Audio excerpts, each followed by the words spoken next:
It's perplexing to hear that security agents as well as hapless citizens continue to die in the hands of bandits in some parts of Nigeria. Another sad tale is the killing of 20 soldiers, 7 mobile policemen, and scores of civilians when terrorists attacked a mining firm in Gumana Ward, Shiroro local government area of Niger State. Many security operatives and civilians were injured in the attack, while others were kidnapped. Meanwhile, the people of Birnin-Gwari local government area of Kaduna State are lamenting over impact of security, or rather insecurity, on their communities. And according to a community leader in the area, Zubairu Idris Abdulra'uf, farming communities have in the last 2 years paid more than 400 million naira as taxes to bandits to enable them harvest their produce. Now let's share an update on the Niger killings with you.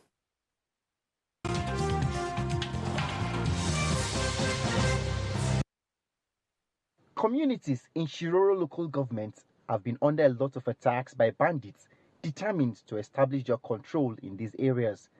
Earlier in the year, President Muhammadu Buhari had ordered a full-scale military operation in the state to curb the activities of these bandits, now declared terrorists. The effect of this directive brought some relief for a while, except for some sporadic attacks. But on Wednesday, the 29th of June, the bandits launched a massive attack on Ajata Aboki, Gurmana Ward in Shiroro local government. Locals report that about 16 persons were killed and 4 Chinese nationals kidnapped. The attack also left many casualties on the side of the security operatives. There are a number of factors that stands this attack out from previous attacks in the area. First, when the terrorists arrived, numbering about 300 on motorbikes, they told the villagers not to fear, that they came for the Chinese expatriate at the mining site and even asked for directions.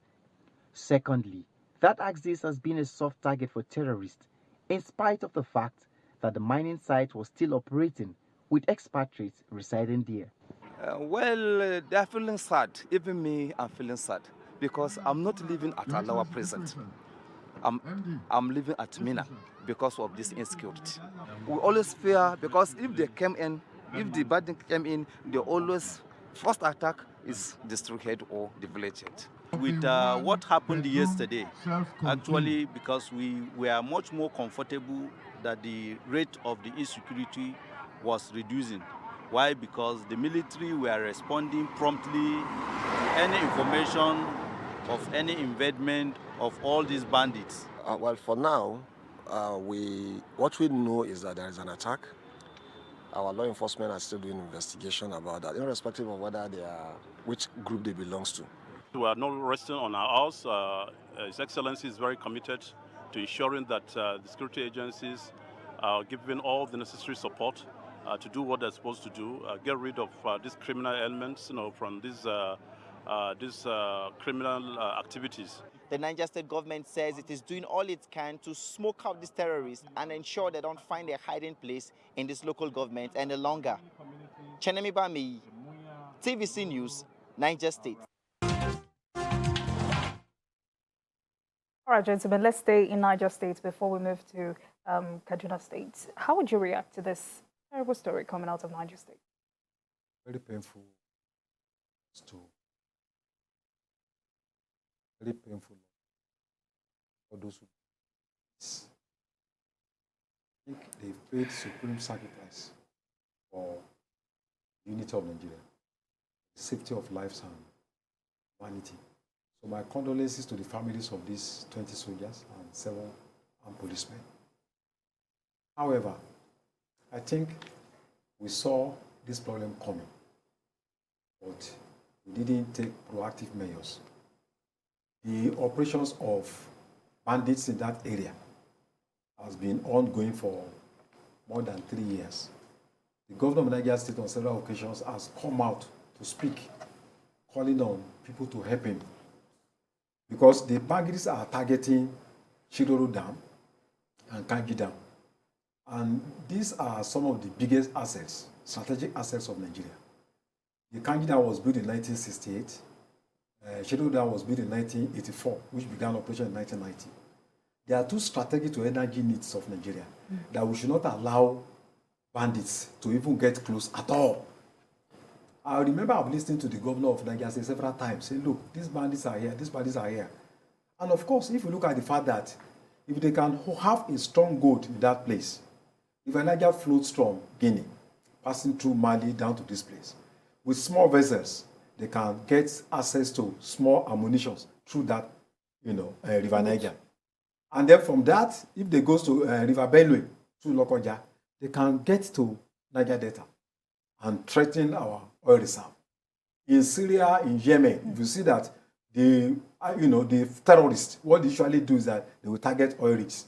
They did it in Syria, they did it in Yemen. Yeah. So when they got here, and the governor was shouting, saying, look, of course he's limited. He is the #1 security officer, but he cannot deploy any troops. So I felt we should have done everything to ensure that they were dislodged. We had to wait. We have to lose 20 soldiers, 9 policemen. And in fact, people are saying that the casualties may be more than that because civilians were killed. And I think 4 Chinese nationals were also kidnapped. So if they get away with this, we are going to cause more damage sooner than we expect. All right, Balaji, Adewale talked about proactive measures. Do we ever take proactive measures in Nigeria? And this is obviously a direct assault on Nigeria and our security forces, which is actually looking like an indirect war on our military. My dear sister, let me tell you something. We have always had direct assault on Nigeria ever since these people have been attacking us. See, let's look at how this happened. This government stormed the firm, mining firm. We had some policemen, 7 mobile policemen, guiding the place. They killed these policemen. Then soldiers that were very close to that area came to see whether they could do a rescue operation. There was an exchange of gunfire. They were ambushed. 20 of them died. You see, the problem, the issue now is what happened. You see, the soldiers work in an ambush or what? Is it that the soldiers are not well prepared in terms of having enough ammunition to confront these people? Or 20 of them to have been killed? We do not know the number of bandits or the attackers that were killed too. Nobody could tell us that. But you see, it is very important for us to be able to know some of these things so that we are able to compare whether there's any need, because that will give us an idea of whether our soldiers are really performing or not. Because I can't imagine soldiers coming on a rescue operation in a place that's been attacked and getting 20 of them killed. So what happened to the other people that attacked them? Are you saying they overwhelmed our soldiers?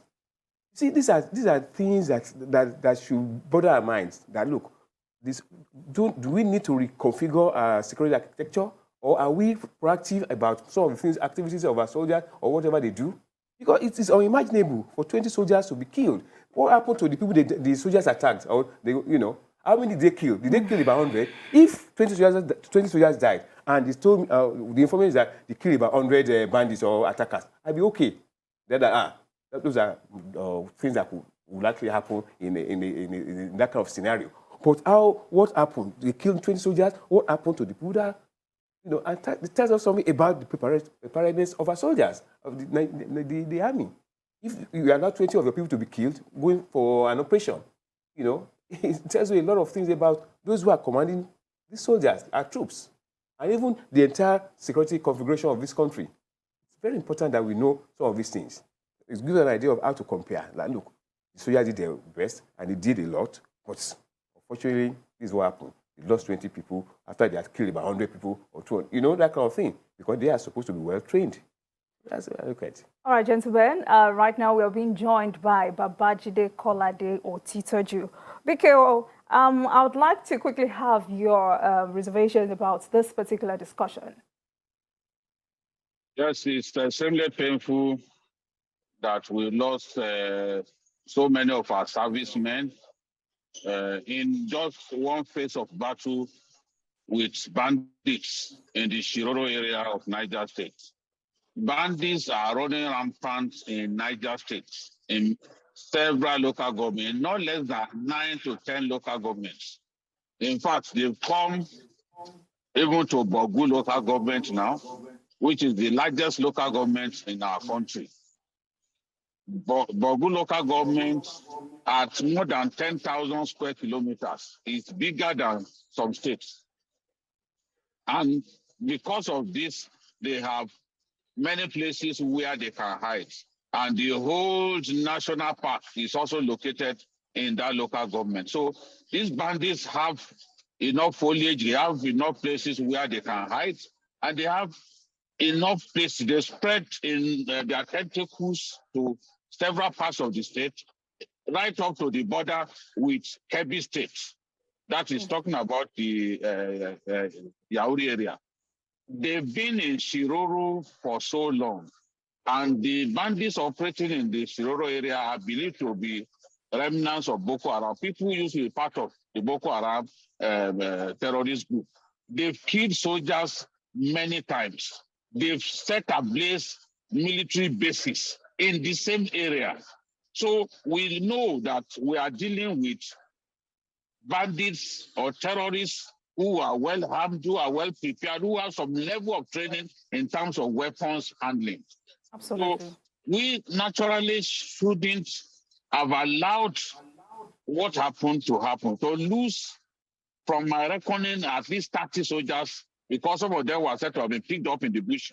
To lose 30 soldiers in one battle is extremely, in this part of the country. If we are talking about the northeast, yes, but in the north central of our country, to lose up to 30 soldiers is unheard of. It shows that we really have to get more serious with these guys. Allowing them the freedom to operate is our own doing. All right, Bikio, let me stay on that last statement. Ex-generals are saying this is unheard of anywhere in the world, losing security personnel almost every day, and yet we say we do not have enough. Is this about number or better equipment now? Both. And of course, the strategy has to be right. Okay. When bandits are operating in an area, we have to be careful, even when we are going for a kind of rescue mission or to beef up security on ground. We need air cover, because usually the bandits position themselves along the routes that they know that the soldiers will come through. And the soldiers, as they are coming in, they get killed in an ambush. This same thing happened when we were trying to rescue the train passengers in Kaduna. The soldiers who tried to arrive on the scene quickly were gunned down because they knew that there would be reinforcements. So they usually position their snipers along the major routes leading to the location. So we've lost so many soldiers to ambushes, and sometimes I wonder what's going on. If we had air cover, if we sent air reconnaissance team, they will have known the position of the bandits, and they will have called for ground attack helicopters to destroy them right there at location before the surface troops come in to soften up the whole area and then rescue people. But to just go straight to that place is like going to war blindfolded, because definitely those guys will have been prepared for some form of reinforcement coming from the Nigerian army. And this is why we lost so many men. If it was pitched battle, our soldiers facing them in a pitched battle, we cannot lose that number of troops. But in an ambush, you are guaranteed to lose troops, because the enemy had all along been preparing for you to arrive on the scene, and they will have hidden themselves in the vegetation and to just open fire on our troops. This is what has happened. Niger State is bursting at the scene with bandits, with terrorists, and we need to do something about that. A good number of the local governments are being controlled by terrorists. The governor has complained that the Niger State is too close to the seat of power for us to allow this to be happening.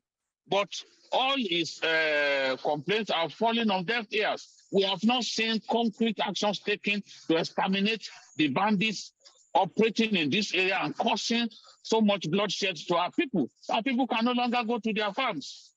And that's why cost of food items have gone up, because if you cannot even harvest what you have planted, how do you then sell them to the markets?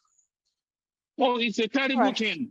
It's a terrible thing, and I just sympathize with the army that they are having to lose their men to this kind of elevated banditry. All right, thank you, Vikio. I would definitely get back to you. But then, Adewale, we have lost over 700 soldiers in the last 18 months. This is alarming. It's a very unfortunate thing. This is unconventional, not engaged in conventional warfare. So we are losing these soldiers to our own people.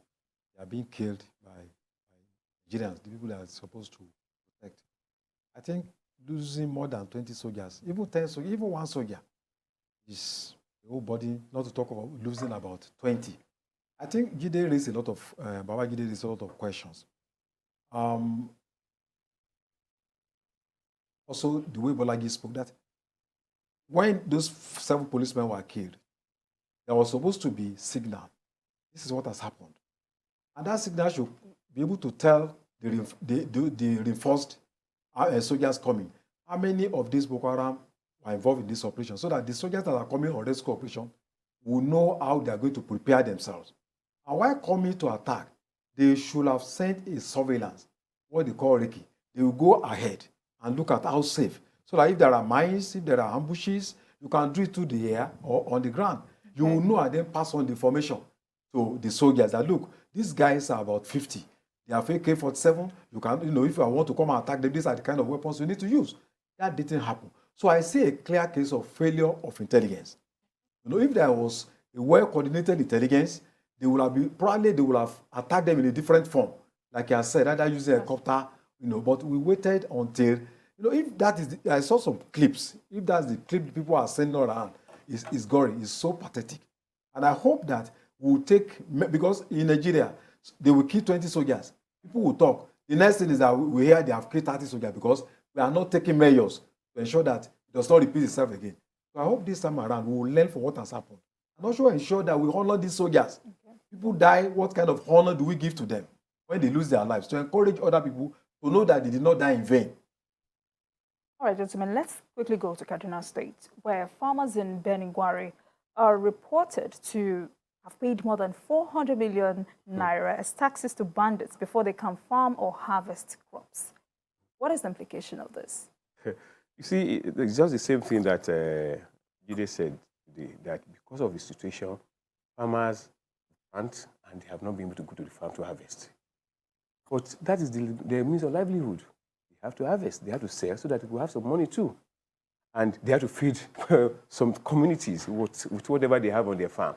Now, you have planted and you don't have access to your farm to harvest what you have. It will be a problem. It's either the things get rotting on the farm or it gets spoiled and no access. And then the implication is that there will be skyrocketing prices of food items, which is likely to be the case. And for that not to happen, I had to pay these people. But you see, it's still the same thing we kept saying. You see, there's the security architecture in this country. I don't understand whether it's the deliberate thing to allow this kind of thing to continue, like people have always said. Because when you are fighting this battle, it's not the conventional warfare that you pitch battle or whatever. There are certain systems you adopt in that kind of situation. There's what we used to call the heart and mind strategy. They call it heart and mind strategy. It's something that had been adopted over the years by this America. They did it during the Vietnam War and so on. The idea is that the people in that society, you let them see you as their savior. Because you cannot fight a war without intelligence. Absolutely. And they are the people that are likely to give you intelligence. Because these people you are fighting, they don't wear uniform. Immediately they finish fight, they wreak the havoc, they just put the gun somewhere and they walk into the community.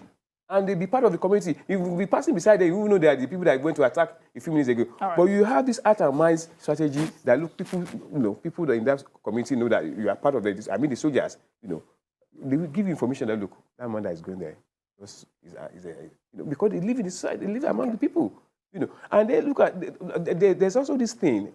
Why are we not being able to deploy technology to fight these things? Drones are there. You are going to help rescue some people, and you just send your soldiers there. They just went there blindly.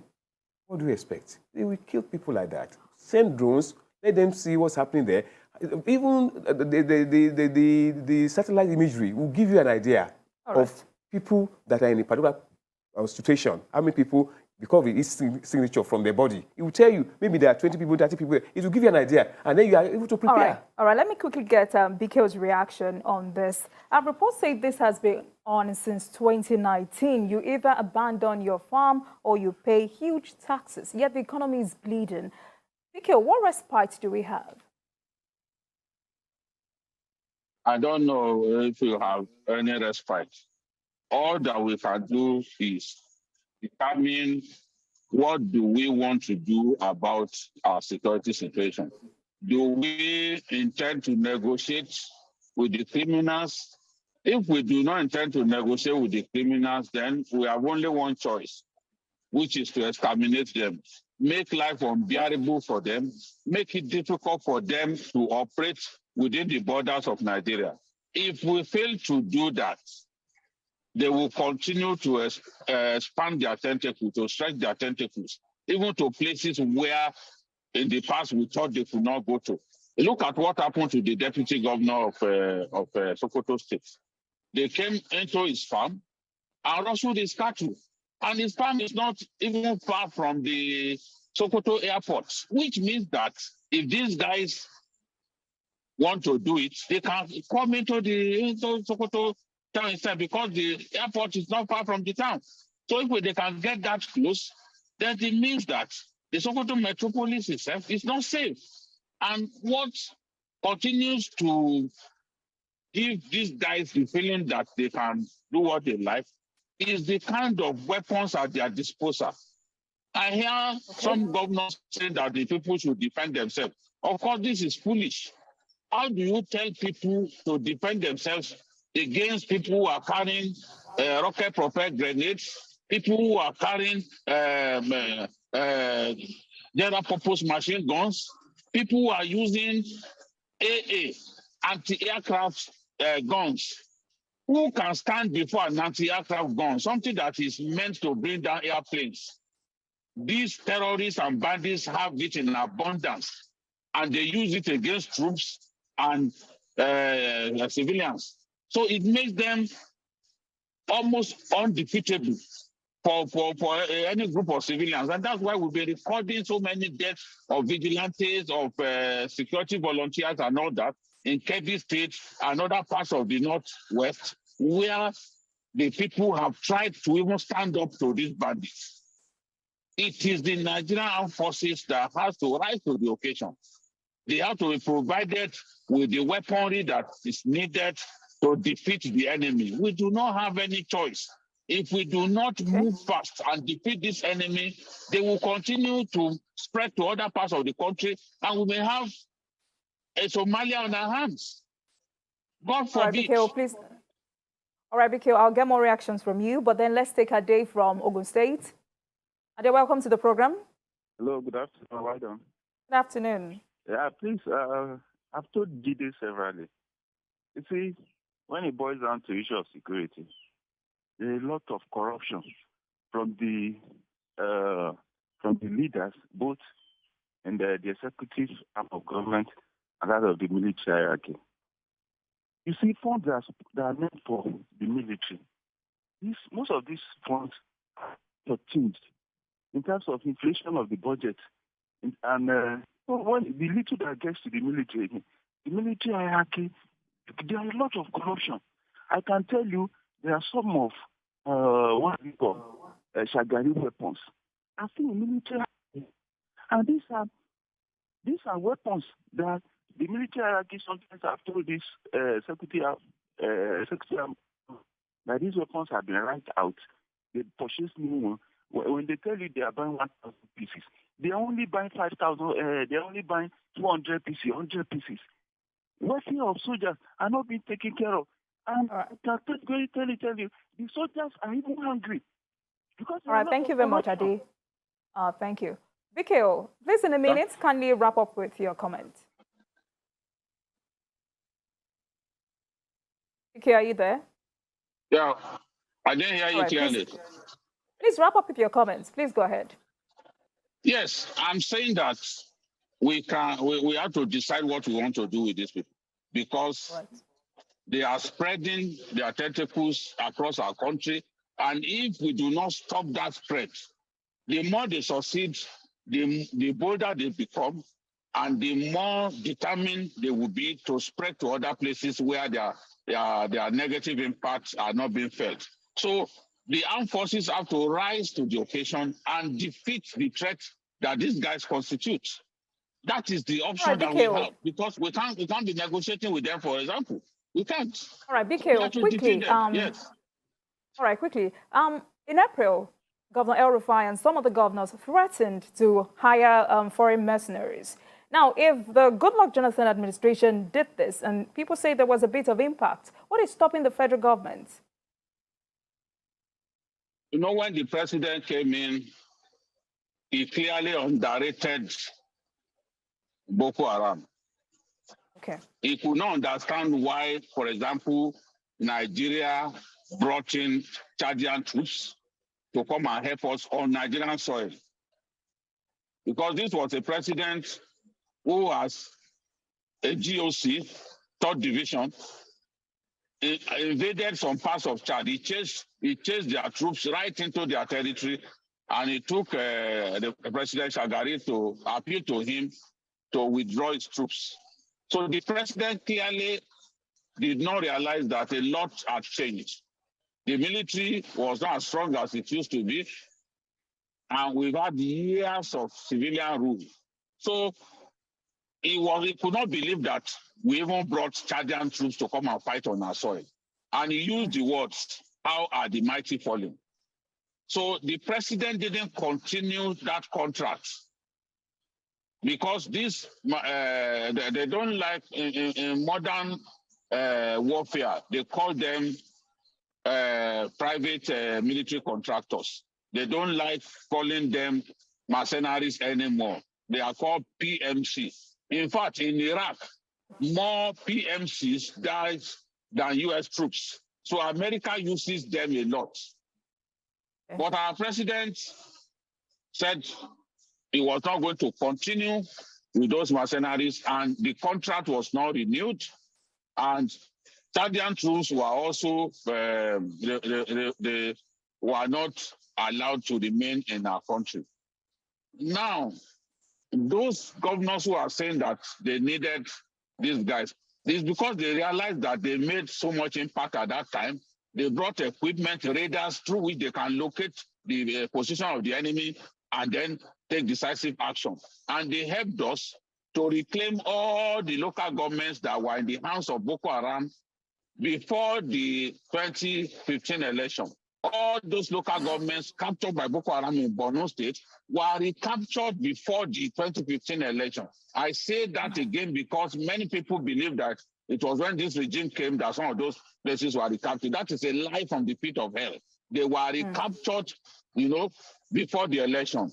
In Adamawa State, 7 local governments were being held by Boko Haram. They were all recaptured before the election. In Yobe State, 2 local governments were being held by Boko Haram. They were recaptured before the 2015 election, thanks to the hard work of General Adeosun at that time, who later became number 2 to General Burate, and of course, the private military contractors, otherwise known as mercenaries. Those governors know that these guys will do a good job.